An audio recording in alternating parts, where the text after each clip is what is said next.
Down Under, we're going to meet a man who for many years took pride in burning as much fuel as possible during record attempts on Australia's long roads and elsewhere in the world.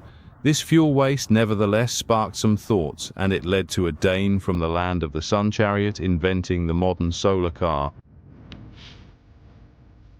High-tech designed solar-powered cars from all over the world participate every year in a solar race through Australia.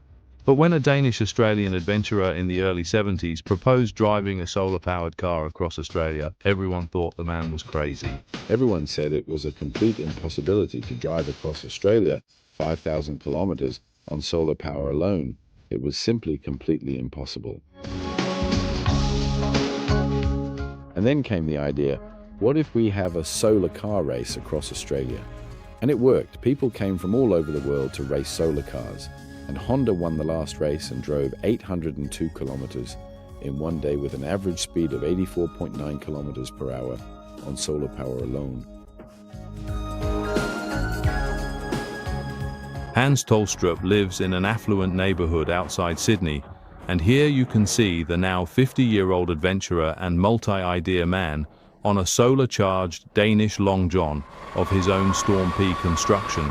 He uses the solar-powered delivery bike for trips to the grocer, but once he was bitten by a crazy speed demon and was a major consumer of high-octane gasoline.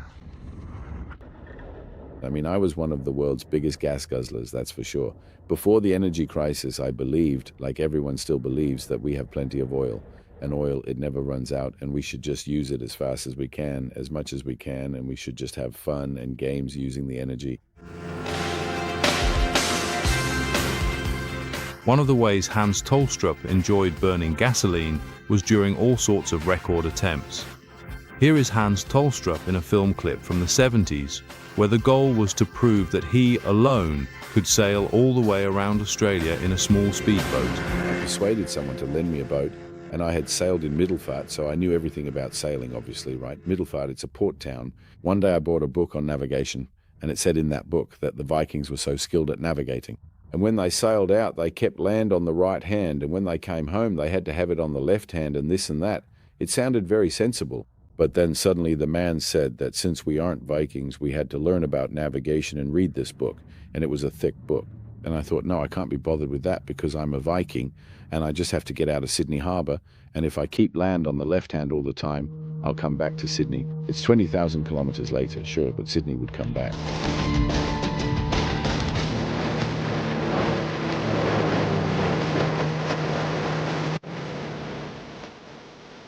The press suddenly decided that I should be a hero for a while, and it turned out to be 76 days to travel around Australia, and it filled several newspapers, and then you became a so-called folk hero, and then you found out that it wasn't fun at all to be famous. It was much more fun to be a person who wasn't famous, because then you could drink beer and be drunk without anyone knowing.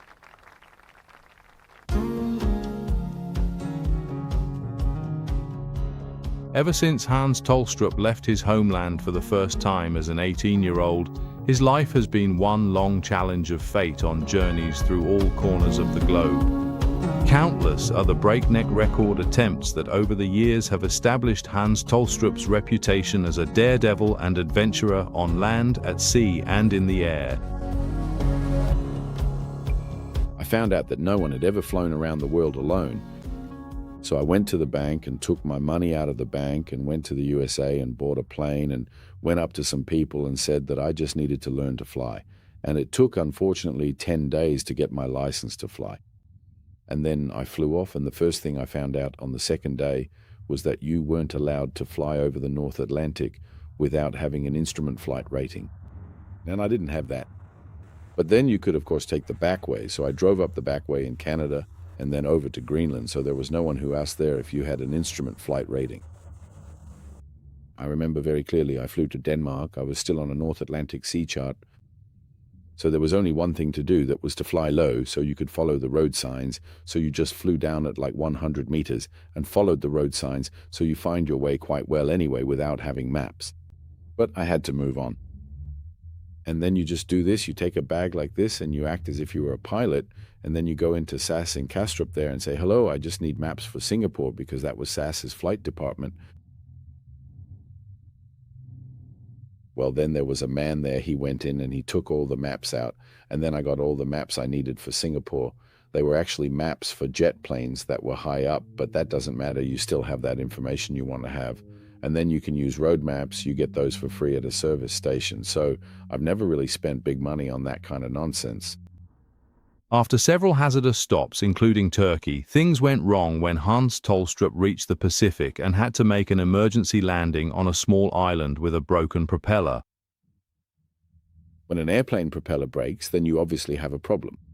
I landed anyway on an island, and then I cut a piece of the propeller from the other side and shortened it, and then it turned out that it could just about fly. The funniest thing was that no one on that island had ever seen an airplane before. So I got all the men and children to pack the ground down because it was soft ground. So all the children and ladies, they stomped away and made me a runway so I could get away again. There are probably at least a dozen times I should have been killed because I knew nothing about flying. It was the oil energy crisis in the early 70s that sparked the solar cells for the gas guzzler Tolstrup and meant that it was a Dane from the land of the sun chariot who constructed the first strange vehicle which, solely with energy from the sun's rays, managed to drive across the Australian continent.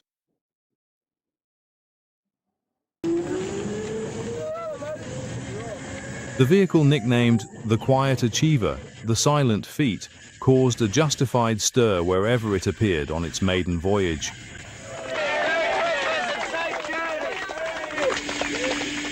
The test run was sponsored by the oil company BP, who wanted to be on good terms with the green environmental movement.